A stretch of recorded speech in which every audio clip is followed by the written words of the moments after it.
저희들이 지난주에는 느헤미야 1장의 말씀을 공부했지요. 느헤미야가 저 바벨론에 있었는데 예루살렘 성전이 무너졌다, 성벽이 다 허물어졌다는 이야기를 듣고, 그리고 많은 동족들이 어려움을 당한다는 이야기를 듣고 하나님 앞에 기도했더니 하나님께서 느헤미야에게 예루살렘으로 돌아올 수 있는 길을 열어줍니다. 그래서 그가 예루살렘에 돌아와서 52일 만에 이제 성벽을 건축하게 됩니다. 그 이야기는 요 중간에 뛰어넘었는데요.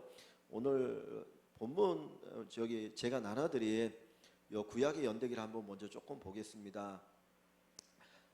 지금 저희들이 사실 공부하는 지금 이 위치는 구약 성경의 거의 끝부분이거든요. 거의 끝부분의 이야기인데, 구약의 12시대의 기간과 주요 사건 연대 그랬는데 글씨들이 보이시나요? 글씨 보이세요?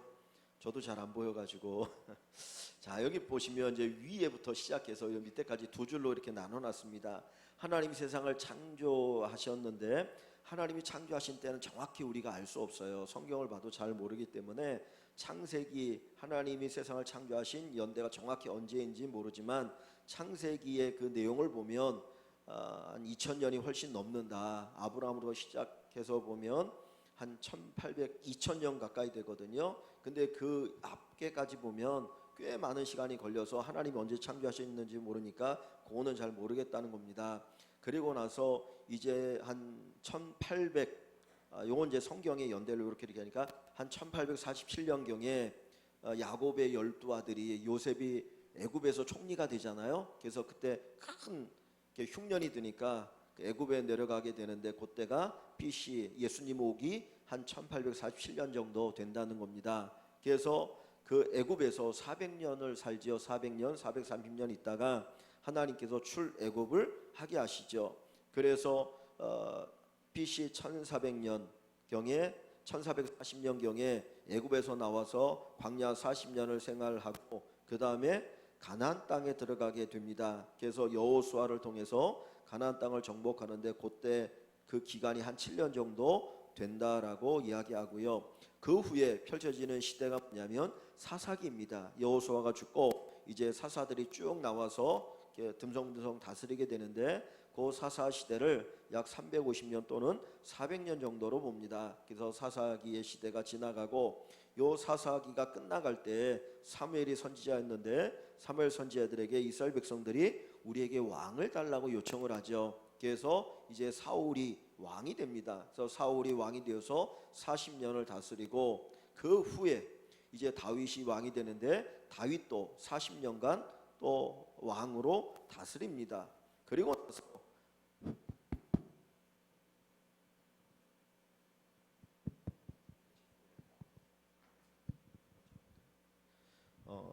다윗이 죽고 솔로몬이 이어서 왕이 되는데, 솔로몬도 한 40년을 이제 왕하고 되니까 사울이 40년 다스리고 다윗이 40년 다스리고 그 다음에 솔로몬이 40년을 다스려요. 그리고 나서 솔로몬이 죽고 나서 나라가 둘로 나눠져서 북이스라엘과 남유다로 나눠진다 그랬죠. 그래서 북이스라엘은 한 208년 정도 존속하다가 아수르에게 예수님 오시기 전 722년에 멸망하게 되어지고, 남유다는 조금 더 오래 가는데 약 344년 동안 존속하다가 BC 605년 또는 606년이라고 하는데 이때 바벨론에 멸망하게 됩니다. 그래서 이때 성전이 파괴되어지고 바벨론의 포로로 끌려가게 되는데, 세 번에 걸쳐서 포로로 끌려가고 세 번에 걸쳐서 다시 돌아오게 되거든요. 근데 그 포로로 끌려간 그 기간이 약 70년이다. 그래서 성전이 파괴되어지고 나니까 고레스가 성전을 건축하라. 그래서 성전을 건축하기 위해서 첫 번째 돌아오게 되는데, 그때 지도자가 수룹바벨입니다. 그리고 두 번째 이제 성전이 건축되어지고 한참 후에 약 456년쯤에 에스라 선지자가 또 사람들을 데리고 두 번째로 돌아오고요. 마지막 세 번째가 느헤미야가 이제 성벽을 건축하기 위해서 돌아옵니다. 이제 요건 그냥 이렇게 보시면 되겠고요. 자, 536년 예수님 오기 시기 BC 536년에 이스라엘 백성들이 고국으로 첫 번째 돌아오게 됩니다. 요때 돌아올 때 그들의 목적은 뭐냐면 성전을 건축하는 거였어요. 왜냐하면 바벨론이 이스라엘을 점령하고 예루살렘을 점령할 때 성전을 완전히 다 파괴시켰기 때문에 하나님께서 이스라엘 백성들로 하여금 야 고국으로 돌아가게 하시면서 그때 성전을 건축하게 하셔요. 그래서 처음 돌아와가지고 성전을 건축하려고 시작을 했는데 지대 토목공사를 처음 시작했는데 사마리아 사람들의 방해가 있으니까 성전을 건축하지 못합니다. 그래서 언제까지 성전을 건축하지 못했냐면 BC 520년까지 즉 16년 동안 성전 건축하는 것을 그냥 포기했어요. 야 우리는 성전할 수 없나 보다. 야 이렇게 방해가 심하고 우리 먹고 살기 어려운데 무슨 성전을 건축하냐. 그리고 그냥 포기했거든요. 그랬더니 하나님이 이때 학개라고 하는 선지자와 스가랴고 하는 선지자 두 사람을 보내서 성전 건축을 다시 시작하게 하셔요. 그러면서 학개 선지자는 엄청나게 책망을 합니다. 야 성전도 건축하지 않고 니네 집만 잘 짓고 살면 되느냐. 그럼 막 책망을 하고 스가랴는 하나님이 도우시니까 걱정하지 말고 성전 건축해라. 그래서 이 두 선지자가 성전 건축을 독려하니까 요때 다시 성전을 건축하기 시작해서 516년 약 4년 만에 성전을 건축을 합니다. 그러니까 성전 건축을 시작한 때부터 요 완공될 때까지 따지면 몇 년인가요? 20년이에요. 20년. 근데 요 성전이 딱 건축되고 나니까 나이가 많은 분들이 요 성전을 보고 막 울었다고 그래요. 왜냐하면 옛날에 나라가 망하기 전에 솔로몬 때 세워졌던 성전과 이 성전을 비교하니까 너무 초라한 거예요. 그냥 돌 주워다가 나무 가져다가 지은 그 성전이 너무 초라한 거예요. 4년 동안 지었는데 20년 동안. 그러니까 막 울고 또 울었는데 하나님께서 이 성전의 이후의 영광이 더욱더 클 것이다 라고 얘기를 하시면서 위로하시거든요.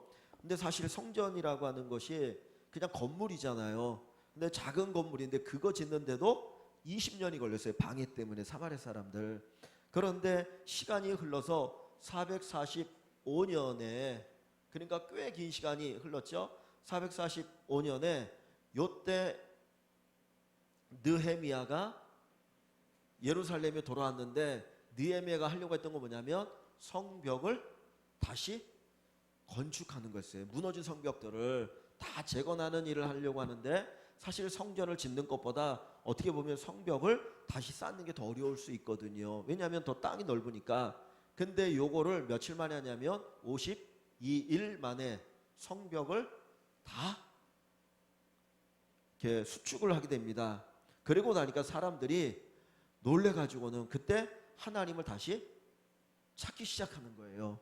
그래서 오늘 본문이 그 이야기를 하고 있거든요. 근데 하나 그림 하나만 더 먼저 보여드릴게요. 예, 그 예루살렘 좀 크게 보이시나요? 예, 저게 구약 시대의 예루살렘이에요.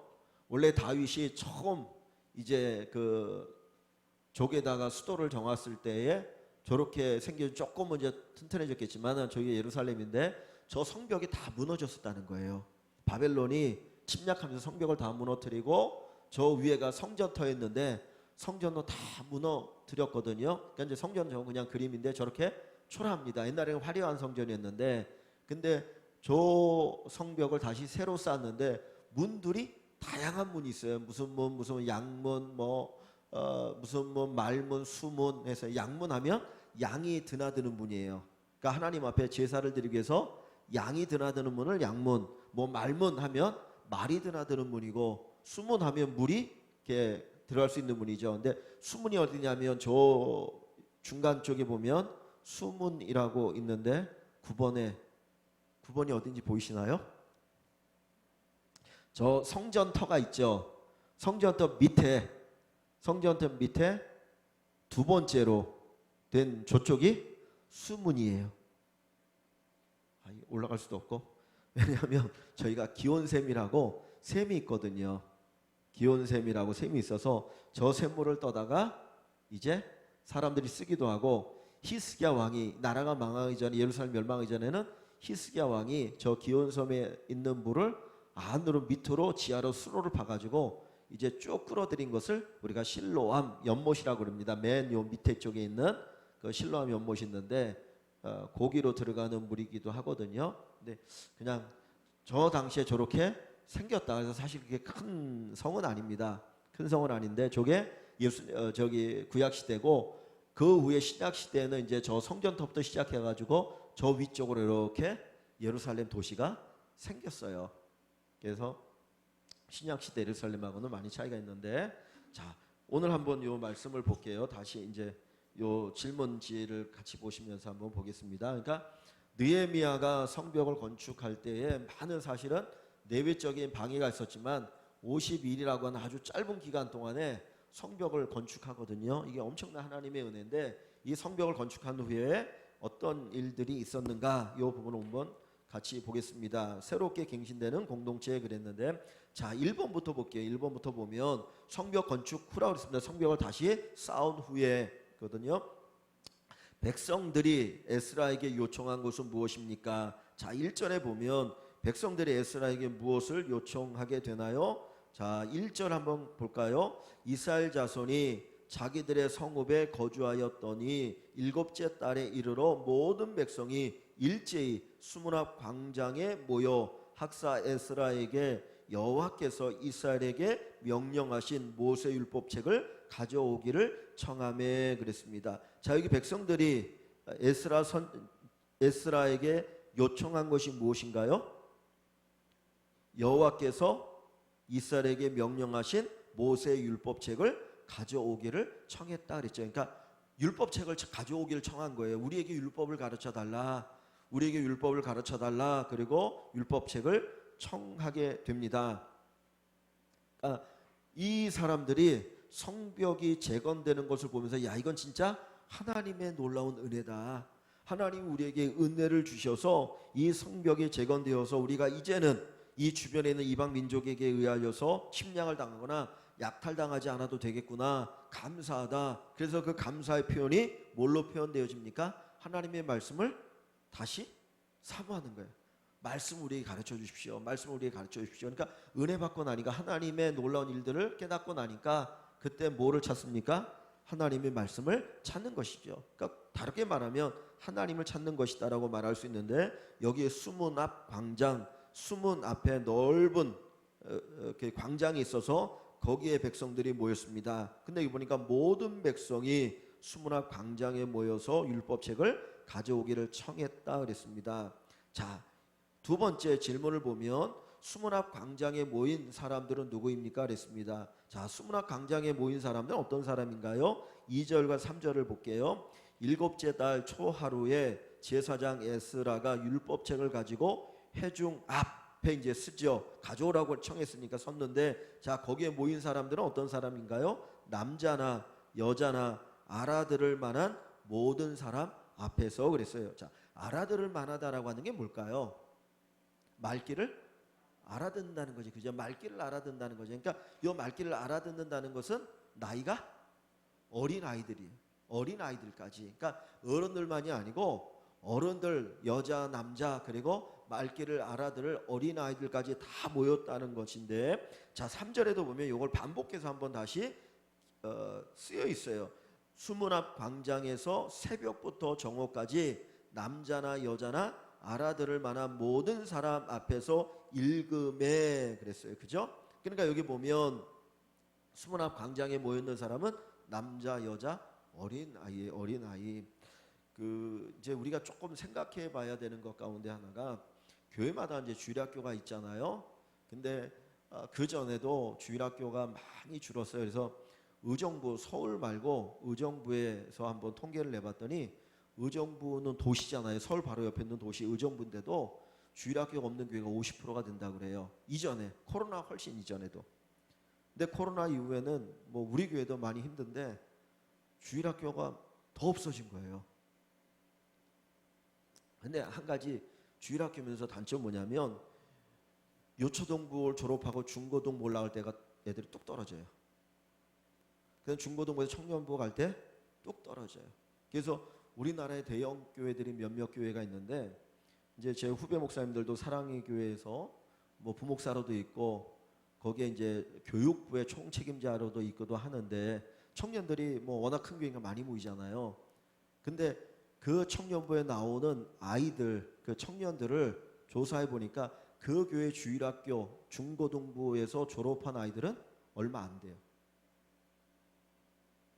그냥 뭐 다른 교회에서 있다가 또 아니면 지방에서 올라와 가지고 거기에 이제 다니는 아이들이 많이 있다는 거예요. 근데 왜 이런 현상들이 일어나는가 중에 하나 뭐냐면 신앙의 계승이 잘 이루어지지 않아서 그런 부분이 있어요. 사실 우리가 이렇게 신앙생활이라는 게 우리가 어떤 교육을 통해서 배우는 것, 지적인 교육을 통해서 배우는 것도 있지만은 더 사실은 중요한 게 뭐냐면 어른들의 신앙생활을 보고 자연스럽게 닮아가고 배우는 거거든요. 근데 그게 이제 잘 안 돼서 여기 이제 생기는 문제들이 있어요. 그래서 이 주일학교 교육에 대해서 또 어떤 분들은 많이 이제 고민하고 또 한쪽으로 얘기하는 분들은 어른들하고 아이들이 다 같이 예배를 드려야 된다. 그래서 유대인들은 이제 그렇게 하거든요.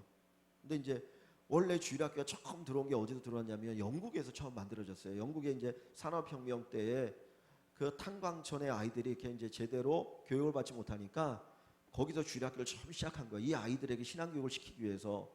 그렇게 해서 시작되어졌는데 이제 모든 교회가 다 주일학교를 전 세계 교회가 하는 것처럼 그렇게 하는데 다 떨어져 있다 보니까 이게 따로따로 되어지는 경향이 있어서 그 부분에 대한 이제 고민이 많아지고 지금은 갈수록 더 심해진다는 거예요. 그래서 청년들 가운데 교회 다니는 비율을 따져보니까 예전에 나온 통계가 뭐냐면 4%라는 게 4%. 100명 가운데 4명만이 교회 다닌다. 그러면 그 사람들이 그 청년들이 점점 나이가 먹으면 더 떨어질 거 아니에요. 그러니까 앞으로 교회 희망이 점점 사라져 버리는 그런 안타까운 현실이 이제 오는 거거든요. 근데 여기에는 보니까 어떻습니까? 남자나 여자나 알아들을 만한 모든 사람들을 다 불러 모아놓고 거기에서 이제 학사에스라가 말씀을 전하게 하는 거죠. 전하게 하는 것인데, 자 어디 여기 보면 이제 그 2절에 보면 때가 어느 때냐면 일곱째 달 초하루라고 그랬어요. 일곱째 달 초하루. 요건 이제 신악력으로 얘기하는 거예요. 이스라엘 사람들이 지키는 절기인데 7월이면 지금으로 따지면 한 9월 정도 돼요. 9월 정도 되는데 7월 1일, 7월 10일, 7월 15일이 되는데 7월 1일이 무슨 날이냐면 지금 초하루니까 7월 1일이잖아요. 그죠? 7월 1일이 이스라엘 절기로 따지면 이 날이 나팔절입니다. 나팔을 빵 불어서 이제 어떤 신년이나 뭐 이런 하나님의 어떤 축복을 선포하는 날은 나팔절이고요. 그 다음 7월 10일은 대속죄일입니다. 이스라엘 백성들이 자기들의 죄를 1년에 한 번씩 온 백성들이 다 하나님 앞에 이렇게 회개하는 대속죄일이에요. 그리고 7월 15일은 초막절입니다. 초막절. 그래서 요 초막절은 이스라엘 백성들이 애굽에서 해방되어 가지고 광야 40년 동안 하나님께서 지켜주신 것을 감사해서 지키는 절기가 초막절이거든요. 사실 이때가 가장 큰 축복된 절기예요. 그래서 포도주나 모든 것들을 이제 열매들을 저장하면서 하나님 앞에 감사의 고백을 드리는 절기인데 요 초막절이 성경에서 상징하는 뭐냐면 완전한 천국을 상징해요. 완전한 천국을.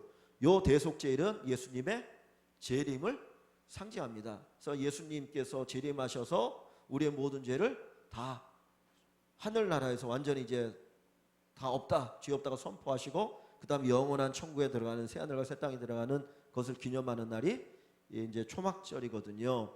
근데 여기에 보니까 지금 어떤 날입니까? 7월 일곱째 달 초하루니까 나팔절 때에 이스라엘 백성들이 다 모여가지고 이제 하나님 말씀을 듣겠다는 거예요. 그래서 자 어디 한번 보시냐면 14절 한번 볼까요? 14절을 보시면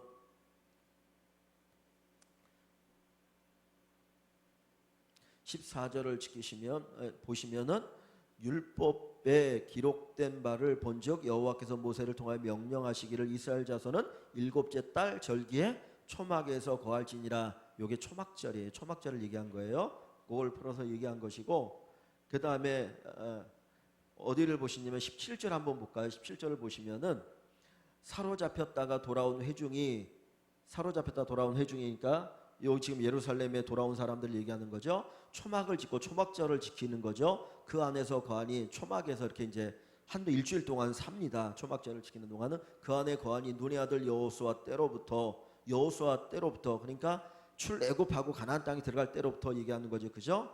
그리고 그때로부터 그날까지 지금까지 이스라엘 자손이 이같이 행한 일이 없었으므로 크게 기뻐하며, 그러니까 제대로 초막절을 지킨 적이 한 번도 없었다는 거예요. 유월절도 제대로 지킨 적이 또 없고, 그러니까 이스라엘 백성들이 그 하나님의 은혜를 받으면서도 그걸 제대로 지킨 적이 없었는데, 이 느헤미야 때에 성벽을 건축하고 나서 하나님이 우리를 이렇게 인도해 주셨구나 감사해서 이때 초막절을 크게 지켰다 얘기하는 거죠. 그러니까 이 말씀의 은혜를 받고 나니까 이렇게 되어지는 것을 얘기하는데, 요 2절에 일곱째 달 초하루가 나팔절입니다. 이때는 이제 추수의 절기예요, 사실은. 그래서 그 다음에 볼게요. 3절을 보면 3번에 보시면 율법을 듣는 백성들의 자세는 어떠합니까? 그랬습니다. 율법을 듣는 백성들의 자세가 어땠는지 한번 볼까요? 3절부터 봅니다. 자, 수문학 광장에 모든 사람들이 모였습니다. 아이들부터 어른들까지 다 모였습니다. 자, 거기에서 어떻게 됐습니까? 수문학 광장에서 새벽부터 정오까지 지금 에스라가 사람들에게 말씀을 전하는데 사람들이 모였는데 언제부터 모였냐면 새벽 이전부터 모였다는 거예요. 그러니까 거기 와서 그 전날 잠을 잤는지 아니면 아침 일찍 일어나서 왔는지 모르는데, 새벽이라고 얘기할 때 요 새벽은 6시를 가리켜요. 아침 보통 아침 6시부터 언제까지요? 정오니까 12시죠. 12시. 6시부터 12시까지면 몇 시간입니까? 6시간.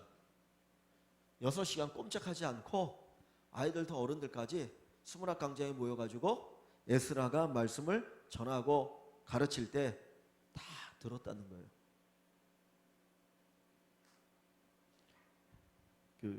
이제 목회자니까 목회가는 걸 많이 배우잖아요. 그러면 설교학 시간에 설교를 할 때 설교를 몇 분을 하는 것이 가장 적당하냐, 이제 이런 것도 배우거든요. 그러면 다른 교회 가서 본 교회에서 설교할 때 하고 다른 교회 가서 설교할 때 하고, 다른 교회 갔을 때는 이제 이렇게 외부 강사로 가니까 어떤 조금 시간에 한 5분을 덜 한다든가 이제 이런 얘기를 하는데, 설교를 몇 분 하는 것이 적당하냐? 그러면 30분, 25분 쭉 나오거든요. 그런 얘기를 합니다. 근데 이제 저쪽에 그 러시아 정교회나 그런 데는 예배를 길게 드린다고 그래요.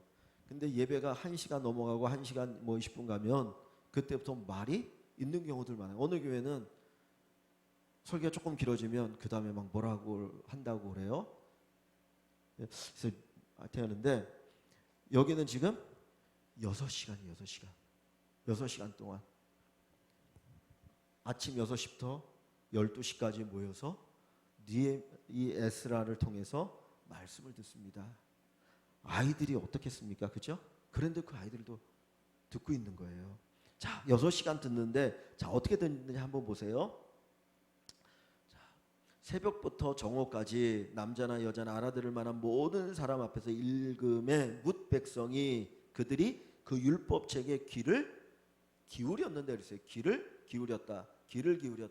그러니까 그냥 잘 들었다는 거죠. 잘 들었다. 자, 그리고 가서 어제 5절을 가보면 이제 앞에 4절에는 에스라가 말씀을 전할 때 그 옆에 서 있는 사람들이 누구냐 하는 게 나옵니다. 근데 요 사람들이 뭘 하냐면 나중에 율법을 가르쳐 주는 게, 뜻을 잘 모르니까 가서 이제 이렇게 물어보면 가르쳐 주는 역할을 하거든요. 자, 5절에 보면 에스라가 모든 백성 위에 서서 그들 목전에 책을 펼 때 모든 백성이 어떻게 합니까?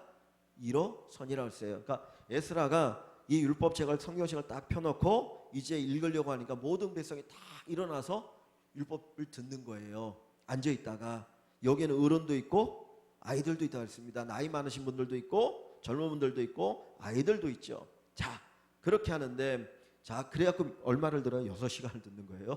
서서. 에스라가 위대하신 하나님 여호와를 송축하며 모든 백성이 손을 들고 아멘 아멘 하고 응답하고 몸을 굽혀 얼굴을 땅에 대고 여호와께 경배하니라. 그리고 하나님을 경배하고 그 다음에 쭉 해서 말씀을 듣게 되는 것이죠. 자, 그리고 나서 자 4번을 가봅니다. 4번에 보면 율법을 들은 백성들의 반응은 어떠했는가 물었는데 자 8절과 9절을 볼게요. 자, 그리고 이제 여러 사람들이 그 율법을 쭉 깨닫게 하여 줍니다. 이렇게 이제 요 의미가 요런 의미다 요런 의미다 깨닫게 해주고 나니까 8절에 하나님이 율법책을 낭독하고 그 뜻을 해석하여 백성에게 그 낭독하는 것을 다 깨닫게 하니 그 말씀을 깨닫고 난 후에 9절에 보면 백성이 율법의 말씀을 듣고 다 우는지라 그랬어요. 하나님의 율법을 말씀을 듣고 다 울었다 그랬습니다. 왜 울었을까요? 왜 울었겠습니까? 여기 회개의 울음이겠죠? 율법을 듣고 보니까 야, 우리가 하나님이 이렇게 살라고 했는데 이렇게 살지 않았구나. 그리고 그걸 깨닫고 나니까 다 우는 거예요. 베드로가 설교를 할 때 사람들이 마음에 찔려 그들이 하는 말이 뭡니까? 우리가 어찌 할꼬, 그죠? 우리가 어찌 할꼬. 그때 3,000명이 회개하는 역사가 일어나지 않습니까? 하나님께 돌아오는. 그러니까 말씀을 듣고 우리가 어찌 할꼬. 지금 여기 있는 이 이스라엘 백성들도 말씀을 듣고 우는 이유는 바로 이거죠. 야, 우리가 하나님의 말씀과 관계없이 살았구나. 하나님 앞에 너무나 큰 죄를 짓고 살았구나. 이 부분을 깨달으니까 그때 울고 우는 모습을 보여줍니다. 자, 그때에 느헤미야를 중심으로 해서 이 우는 백성들을 위로한 말이 무엇인가요? 9절을 한번 봅니다. 9절을 보면 같이 백성이 율법의 말씀을 듣고 다 우는지라 총독 느헤미야와 제사장 겸 학사 에스라와 백성을 가르치는 레위 사람들이 모든 백성이 이르기를 오늘은 너희 하나님 여호와의 성일이니 슬퍼하지 말며 울지 말라. 오늘 거룩한 날이고 안식일이니 울지 말라 하는 이야기를 하는 거죠. 오늘은 성일이니 슬퍼하지 말며 울지 말라. 오히려 뭐하는 날이다? 기뻐하는 날이다. 기뻐해야 될 날이다라고 하는 것을 이야기하고 있습니다. 그래서 하나님의 말씀으로 그들이 회개할 때 그들을 위로하고 있는데요. 자, 그 뒤에 보면 느헤미야는 성일을 어떻게 지낼 것을 가르치고 있나요? 10절부터 한번 봅니다. 우는 백성들을 향하여서 회개하고 우는 백성들을 향하여 이렇게 말합니다. 10절에 느헤미야가 또 그들에게 이르기를 너희는 가서 자, 살찐 것을 먹고 단 것을 마시되. 이게 뭔가요? 살찐 것을 먹고 단 것을 마시는 건 마치 축제와 같은 거죠. 그죠? 그러니까 기뻐하고 즐거워하는 거잖아요. 그래서 예전에 이제 그 곽선희 목사님이시라고 소망교회를 이제 목회하셨다가 지금 뭐 이제 은퇴하신 지 한참 됐는데 그분이 언젠가 그런 말씀하시더라고요. 주일날 예배를 드리고 나면 식구들과 함께 나중에 시간을 내서 다른 날보다 최고의 식사를 해라. 그래서 주의 날이 이렇게 귀하고 좋은 날이라고 하는 걸 가족들이 함께 느끼게 하라는 거예요. 그러니까 그 말을 이렇게 이제 그 하시는 말씀을 들으니까 좀 그런 말씀이 되게 이제 그렇겠구나. 그러니까 주일날 예배를 다 끝나고 저녁 시간이든 온 가족들이 같이 모여서 다른 날보다 더 식사를 잘하면서 하나님 주신 은혜에 대한 감사하고 또 예배 드리는 것에 감사하고 그러면서 같이 가족의 시간을 보내면 그게 참 되게 귀하다는 거죠. 그러므로서 주일을 이렇게 다른 날보다 귀하다 이런 부분들을 이제 많이 가르쳐 주는 걸 얘기를 하시던데 여기도 마찬가지입니다. 성일이니까 너희는 가서 살찐 것을 먹고 단 것을 마셔라. 또 준비하지 못한 자에게는 나누어 주어라. 가난한 사람들은 준비할 수가 없잖아요. 살찐 것을 준비할 만큼의 돈이 안 되니까 가난한 사람들이 같이 나누어 주는 걸 얘기합니다. 그래서 같이 그래서 즐거워하고 축제같이 하나님의 은혜, 하나님의 구원에 대한 감사함으로 이 날을 보내는 것이죠. 그러면서 이 날은 우리 주의 성일이니 하나님 구별하시 거룩한 날이죠. 안식일을 하나님이 거룩하게 구별했다라고 했는데 근심하지 말라. 성일이니 근심하지 말라. 여호와로 인하여 기뻐하는 것이 너희의 힘이니라. 이 말씀 많이 하는데 여호와로 인하여 기뻐하는 것이 너희의 힘이다. 하나님으로 인해 너희가 죄를 지어서 슬퍼하지만 하나님께서 너희들의 죄를 다 용서했으니 이제는 그 하나님으로 인하여서 죄 사함 받은 그 기쁨을 가지고 살아라. 그것이 너희의 힘이 된다 하는 말씀을 하고 있는 겁니다. 자, 그래서 성일을 보낼 때 어떻게 보내느냐? 기쁨 가운데서 정말 다른 날보다 가장 축제와 같은 그런 날을 보내는 것을 말씀하고 있죠. 자, 7번에 보면 성일을 기쁘게 지내는 이유가 무엇입니까? 주의 날 안식일을 얘기했죠. 이 날은 지금 초하루니까 나팔절이라고 했습니다. 자, 기쁘게 지내는 이유가 무엇인가 했는데 12절 한번 볼게요. 12절에 보시면 모든 백성이 곧 가서 먹고 마시며 나누어 주고 크게 즐거워하니 이제 정오가 지나고 나서 이제 뿔뿔이 가정으로 다 돌아가 가지고 함께 먹고 마시면서 공동체로 같이 즐거워하죠. 그런데 그들이 뭡니까? 이는 그들이 읽어준 말을 밝히 알미라 그랬어요. 하나님의 말씀을 깨닫고 나니까 그들이 크게 기뻐하고 즐거워한 거예요. 그러니까 죄를 지은 것에 대한 자백 회개, 그리고 나서 다시 느헤미야와 여기 에스라가 그리고 많은 레위인들이 그 말씀을 해석해 주잖아요. 회개한 자는 하나님이 용서하신다. 용서의 복음을 듣고 그 용서의 은혜를 받고 나니까 그들이 기뻐하게 되어지는 것이죠. 그러니까 말씀을 읽어 들려준 말을 밝히 함이라. 진짜 하나님의 복음을 알면 기뻐하게 되어진다는 거예요. 그래서 이제 어떤 그 미국의 어떤 목사님은 기독교 시락주의라는 말을 쓰는데 요 시락은 기쁨을 얘기하잖아요. 기쁘리 기쁠라. 그러니까 기독교 기쁨주의, 항상 기뻐하라는 말씀하시잖아요. 그러니까 기독교인은 항상 기뻐하며 살아가는 것이다. 그래서 기독교 희락주의, 무엇으로? 하나님으로 인해서, 그리고 죄의 용서, 그리고 예수님을 통해서 우리는 기뻐하며 살아갈 수 있다. 어떤 상황 속에서도 환경 관계없이. 해서 이제 기독교 희락주의라는 말을 이렇게 만들어서 쓰시는 분이 있는데 여기 보면 똑같은 이야기입니다.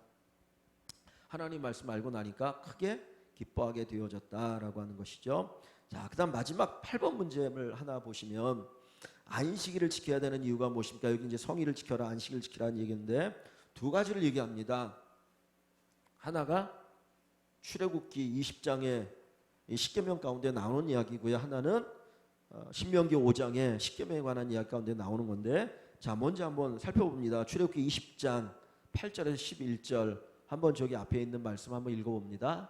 안식일을 기억하여 거룩하게 지키라. 엿새 동안은 힘써 내 모든 일을 행할 것이나 일곱째 날은 내 하나님 여호와의 안식일인즉 너나 내 아들이나 내 딸이나 내 남종이나 내 여종이나 내 가축이나 내 문 안에 머무는 객이라도 아무 일도 하지 말라. 그래서 그날은 쉬라는 거죠. 왜 쉬라는 겁니까?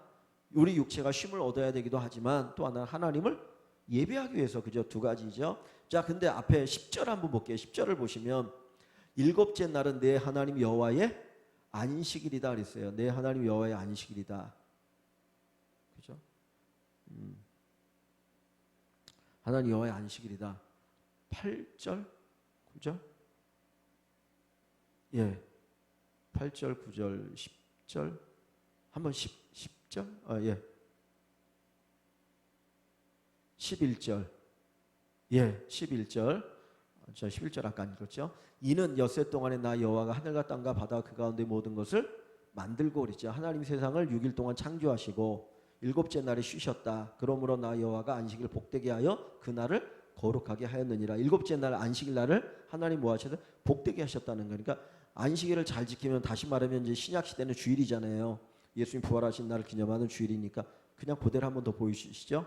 그래서 그 날을 잘 지키는 것이 결국은 우리가 복이 되는 거죠. 그래서 복되게 하여 그 날을 거룩하게 하였느니라. 그러니까 이 11절이 안식일을 지키는 이유입니다. 하나님이 세상을 창조하셨다라고 하는 것을 고백하는 거예요. 하나님이 온 세상을 창조하셨다는 것을 고백하는 것, 그것이 이제 주의를 지키고 하나님 예배하는 가운데 이루어진다는 거고요. 자, 두 번째는 신명기 5장 14절입니다. 신명기 5장 14절.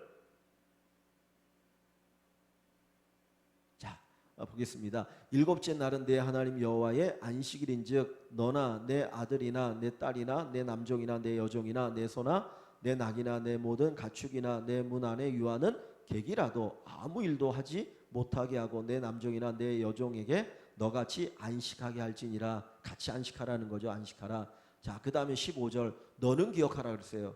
내가 애굽 땅에서 종이 되었었더니, 애굽의 노예로 있었던 걸 얘기하는 거죠. 내 하나님 여호와가 강한 손과 편팔로 거기서 너를 인도하여 내었나니 그러므로 내 하나님 여호와가 내게 명령하여 안식일을 지키라 하느니라. 저 안식일을 지킴을 통해서 뭘 기억하는 겁니까? 하나님의 구원을 기억하는 거예요. 그죠? 하나님의 구원을. 그러니까 출애굽기에서는 하나님 세상을 창조하신 것을 기억하는 것이고 주의를 지킴으로, 그 다음에 신명기에서는 안식일을 지킴으로 하나님의 구원, 우리를 죄로부터 구원하신 것을 지키는 것을 말씀하고 있는 것이죠.